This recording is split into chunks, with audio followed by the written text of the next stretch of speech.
The simple model of manufacturing is of a linear process beginning with starting materials, which then go through different processes or forms of conversion to produce a finished product.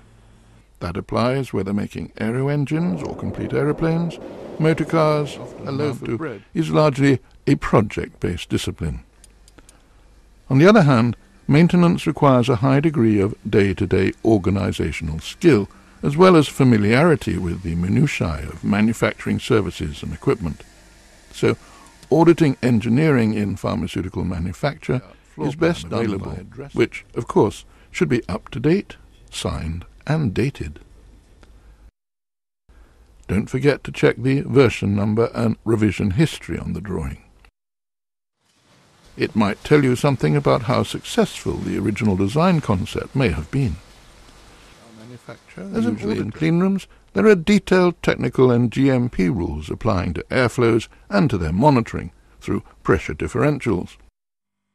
But in other types of manufacture, it's down to good sense and a detailed understanding of the risks involved.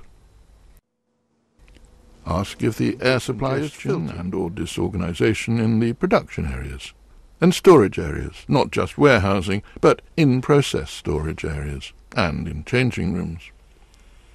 Check if the premises, including floors, walls, ceilings, doors, light fittings, services, and etc., have been specified adequate recommendations for corrective action. There's a big difference between replacing a floor and hiring an additional cleaner. Observation is the key. Well-maintained premises are likely to be cleaner premises. Check the cleanliness wherever you go. Check for missing or dead light bulbs, or fluorescent engineering other than internal audit, or for the production or quality department to identify and ensure repair to any damage that hasn't been specifically notified to engineering for attention, formally requesting responsive maintenance attention to damage to the premises. The critical involvement of engineering from the pharmaceutical manufacturing engineering is in the specification, selection, and installation of such equipment. Just how critical this is was illustrated to us a few years ago at the plant of a multinational, where we could choose two items of equipment, one recently validated and another validated at some time in the past. This should give a reasonable impression of engineering's role, so don't worry if you're not an expert in the particular technology or even on the detailed use of the equipment. This doesn't mean that they should be trained just in the methods of maintaining equipment, but in the principles of GMP, how to behave in production areas, keep records, etc. Check if there are written procedures for maintenance of equipment.